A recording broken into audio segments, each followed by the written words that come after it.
समस्त सुधीजनों को सादर नमन। मैंने 2 दिन पहले यूट्यूब के इसी प्रणाल पर भोला शंकर व्यास एक स्मरण इस शीर्षक से एक वक्तव्य प्रस्तुत किया था। उस वक्तव्य पर मुझे अनेक विद्वज्जनों की, सुधीजनों की सकारात्मक प्रतिक्रियाएं प्राप्त हुई हैं, जो मेरे लिए उत्साहवर्धक हैं।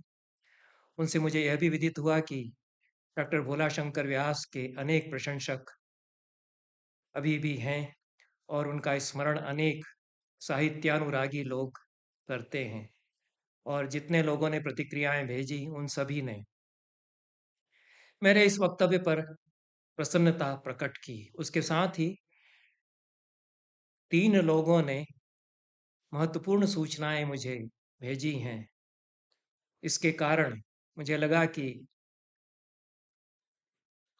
मैंने जो वक्तव्य प्रस्तुत किया है डॉक्टर भोला शंकर व्यास के बारे में, उसका एक पूरक वक्तव्य प्रस्तुत करना आवश्यक है। जिन लोगों ने मेरा उत्साह बढ़ाया है और सराहना की है मेरे इस वक्तव्य की, उनके प्रति मैं कृतज्ञता प्रकट करता हूँ। पर जिन लोगों ने महत्वपूर्ण सूचनाएं मुझे दी हैं जो मेरे वक्तव्य से छूट गई थी, उनको मैं यहाँ प्रस्तुत कर देना आवश्यक समझता हूँ, ताकि भोला शंकर व्यास जी के संबंध में अधिक से अधिक जानकारियाँ पहुँच सकें। एक तो मुझसे भी चूक हुई, मैंने उनके महाकाव्य का नाम अपनी स्मृति के आधार पर कुछ गलत बोल दिया था। और यह भी मैं भूल गया था कि मैं अपने संस्कृत साहित्य के समग्र इतिहास के चौथे खंड में तथा आधुनिक संस्कृत साहित्य के समग्र इतिहास में डॉक्टर भोला शंकर व्यास की चर्चा कर चुका हूँ। और उनके इस महाकाव्य पर भी मैं कुछ संक्षेप में बात उसमें कर चुका हूँ। इसलिए मुझे आवश्यक लगा कि एक बार फिर भोला शंकर व्यास के संबंध में जो चर्चा अधूरी रह गई है, उसको पूरा किया जाए। सबसे पहले जिन महानुभावों ने भोला शंकर व्यास के संबंध में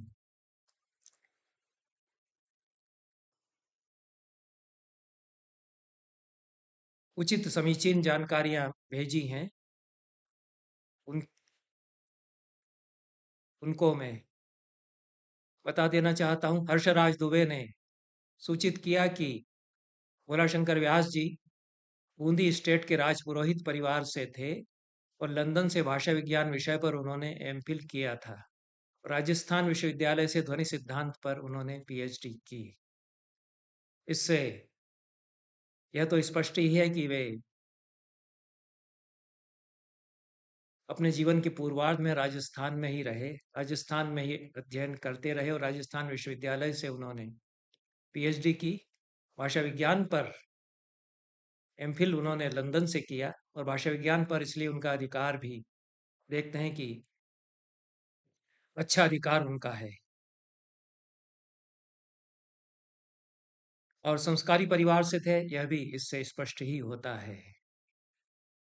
सर्वेश मिश्र काशी में ही रहते हैं और वे भी भोला शंकर व्यास जी के प्रशंसकों में से एक हैं। मैंने भोला शंकर व्यास जी के संबंध में यह कहा था कि कदाचित उन पर कोई चर्चा हिंदी जगत में हुई नहीं है, क्योंकि मुझे जानकारी भी नहीं थी, इसीलिए मुझे ऐसा लगा।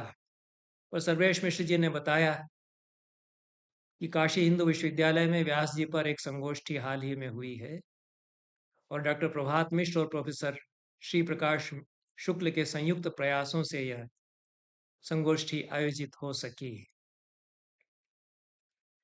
सर्वेश मिश्र जी ने यह भी कहा है कि अभी भी भोला शंकर व्यास जी की दर्जनों कृतियां अप्रकाशित हैं। काशी में ही वे रहे, काशी में ही उनका निवास है। उनकी अप्रकाशित कृतियां खोजी जा सकती हैं। और मैंने हर्षराज मेहता कदाचित नाम लिया है, जो सूचना पहले दी है वह मैं देख पा रहा हूँ शत्रुघ्न मिश्र के द्वारा दी गई है, और दोनों ही सभी महानुभावों का मैं आभार प्रकट करता हूँ। भोलाशंकर व्यास जी की संस्कृत कवि दर्शन, यह पुस्तक मुझे अपनी शेल्फ में मिल भी गई, और यह 200 यह 2017 में हुआ इसका पुनर्मुद्रण है। पहला संस्करण इसका, जहाँ तक मैं समझ रहा हूँ, 1955 में छपा था। हालांकि प्रकाशक को कम से कम यह सूचना अवश्य देनी चाहिए कि पहला संस्करण किस सन में छपा है। इस पुस्तक को छपे हुए बहुत लंबा समय बीत चुका है, लगभग 70 वर्ष इसको बीत रहे हैं, और ये लोकप्रिय भी हुई, काफी पढ़ी गई। और इस पुस्तक की उपादेयता इससे भी जानी जा सकती है कि एक तो कन्हैयालाल माणिकलाल मुंशी जो गवर्नर थे उत्तर प्रदेश के, उन्होंने प्राक कथन इसका लिखा है। कन्हैयालाल माणिकलाल मुंशी स्वयं अच्छे साहित्यकार हैं, गुजराती के जाने माने साहित्यकार हैं, बड़ी विभूति हैं हमारे समय की, और राजनीति में रहे वो बात अलग है। राज्यपाल हुए, वे अपने साहित्यिक कर्तृत्व के कारण और संस्कृति कर्मी होने के कारण राज्यपाल हुए। उन्होंने लिखा कि इस पुस्तक में डॉक्टर व्यास ने संस्कृत सर्जनात्मक साहित्य की रूपरेखा दी है। संस्कृत साहित्य में रस लेने वाले वाचकों के लिए यह बड़ा उपयोगी ग्रंथ है। समालोचना करते हुए कर्ता ने अर्वाचीन और प्राचीन दोनों पद्धतियों का समन्वय किया है। दूसरी जो प्रसन्नता की बात है कि आचार्य हजारी प्रसाद द्विवेदी ने भूमिका इस किताब की लिखी है, और दोनों से संपर्क भोलाशंकर व्यास जी कर सके। आचार्य हजारी प्रसाद द्विवेदी तो वहीं थे उस समय, काशी हिंदू विश्वविद्यालय में हिंदी विभाग में वे अध्यक्ष थे। उन्होंने लिखा है कि मेरे मित्र डॉक्टर भोलाशंकर व्यास जी ने संस्कृत के काव्य साहित्य के परिचय के रूप में यह पुस्तक लिखी है। पुस्तक गंभीर अध्ययन और मनन के बाद लिखी गई है। व्यास जी ने अपनी स्वाधीन चेष्टा को ही प्रमुखता दी है। हिंदी में यह अपने ढंग का बहुत उत्तम प्रयास है, ऐसा वे कहते हैं। और व्यास जी हजारी प्रसाद द्विवेदी जी से शुभाशंसा प्राप्त कर सके, और आचार्य द्विवेदी जी ने लगभग 3 पृष्ठों में मनोयोग से भूमिका इस पुस्तक की लिखी। आचार्य हजारी प्रसाद द्विवेदी जिस शिखर पर थे हिंदी के आचार्यों में उस समय, यह स्वाभाविक था कि अनेक लोग उनसे अनुरोध करते रहे होंगे भूमिका अपनी अपनी पुस्तकों की लिखवाने के लिए। मेरे जैसे छोटे से आदमी को भी इस प्रकार की स्थितियों का सामना करना पड़ता है कि जिनकी पुस्तक छप रही है या छप चुकी है, वे उस पर लिखवाने के लिए अनुरोध करते हैं, और यह मेरे लिए एक संकट भी बन जाता है। हजारी प्रसाद द्विवेदी तो एक नक्षत्र थे, पर यूं ही चलते रास्ते उन्होंने ऐसा वैसा कुछ नहीं लिख दिया है। पुस्तक पढ़ करके, देख करके, और भोलाशंकर व्यास से अपने मैत्री संबंध के निर्वाह के साथ मन लगा करके भूमिका लिखी है। संस्कृत साहित्य के संबंध में अपने विचार भी उन्होंने प्रकट किए हैं, जो कि अन्यत्र भी हजारी प्रसाद द्विवेदी के हमको मिलते हैं। पर व्यास जी के संस्कृत कवि दर्शन के संबंध में उन्होंने लिखा है कि व्यास जी ने इस विशाल साहित्य के ललित और रसात्मक अंश का परिचय दिया है। पाठक इसमें भी देखेंगे कि संस्कृत के कवि और नाटककार शब्दों और अर्थों के प्रयोग में कितने सतर्क हैं, पात्रों और घटनाओं की योजना में कितने सावधान हैं, प्राचीन ऋषियों और आचार्यों के द्वारा निर्धारित नियमों के प्रति कितने श्रद्धावान हैं।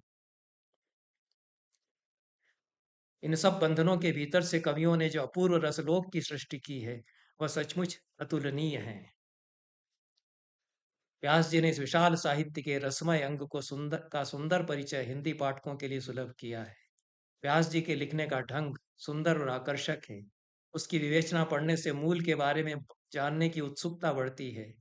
मेरे विचार से पुराने साहित्य का परिचय देने के कार्य में मूल के प्रति जिज्ञासा और उत्सुकता जगा देना बहुत उत्तम गुण है। व्यास जी की इस पुस्तक में यह गुण विद्यमान है। ये आचार्य प्रसाद द्विवेदी इस पुस्तक के संबंध में लिखते हैं, स्वयं व्यास जी ने जो जिस तरह की रससिद्ध शैली में यह पुस्तक लिखी है, वह आद्यंत बांधे रखती है। यद्यपि सर्वत्र उनके विचारों से सहमत नहीं हुआ जा सकता है और कहीं कहीं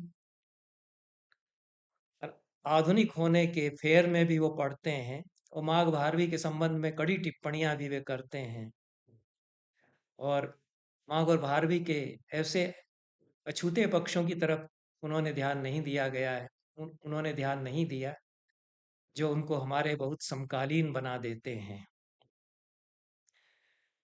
इन सीमाओं के होते हुए भी उस समय, आज से 70 साल पहले जो व्यास जी लिख गए हैं, वह बहुत ही उपादेय है अभी भी हमारे लिए। और विद्यार्थियों को, जिज्ञासुओं को संस्कृत साहित्य के संदर्भ में जिनको जानने की इच्छा है, उनको यह पुस्तक पढ़नी चाहिए। इसमें 7 महाकवियों का विशद परिचय दिया है और एक एक कवि की कृतिनिष्ठ समीक्षा व्यास जी करते हैं। अश्वघोष, कालिदास, भारवी, भट्टी, माघ और श्रीहर्ष, इन 7 महाकवियों की। उसके बाद 8 नाटककारों पर उन्होंने उसी प्रकार से चर्चा की है। भास, कालिदास, मृच्छकटिककार, शूद्रक, हर्षवर्धन, भट्ट नारायण, विशाखदत्त, भवभूति और मुरारी। और 4 गद्य कवियों पर उन्होंने अच्छी चर्चा की है, सुबंधु, दंडी, बाण और त्रिविक्रम भट्ट। और 2 मुक्तक कवियों पर उन्होंने चर्चा की है। परिशिष्ट में भी इस पुस्तक के पूर्ण सामग्री है। यह पुस्तक लगभग 450 पृष्ठों की संस्कृत कवि दर्शन या हैंडी वॉल्यूम है। पूरे संस्कृत साहित्य का विगावलोकन, उसका जायजा लेने के लिए और क्या सोचते हैं अपनी पूरी संस्कृत साहित्य की परंपरा के संदर्भ में,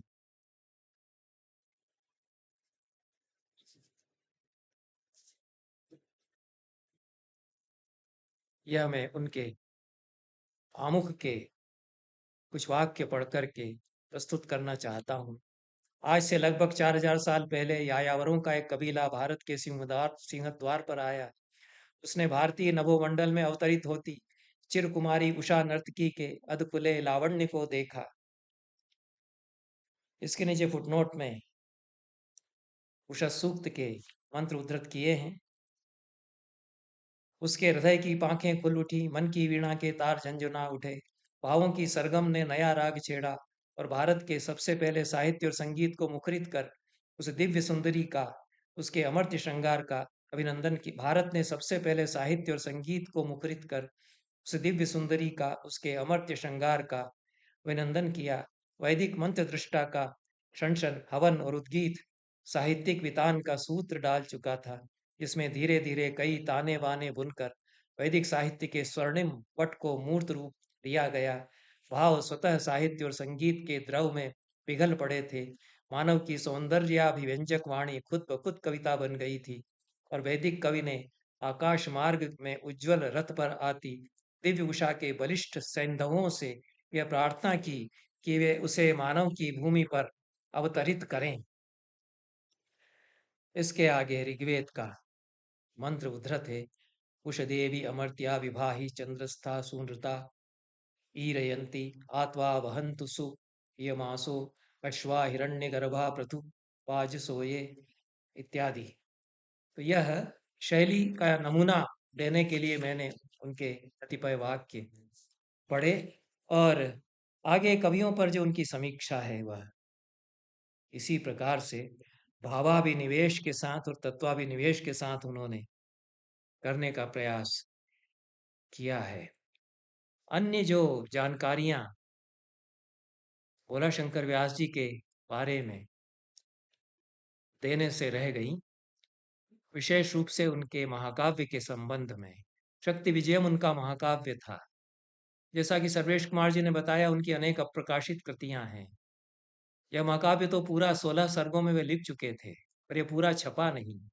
स्वर मंगला पत्रिका जो राजस्थान संस्कृत अकादमी की है, उसमें 5 सर्ग इसके छपे थे।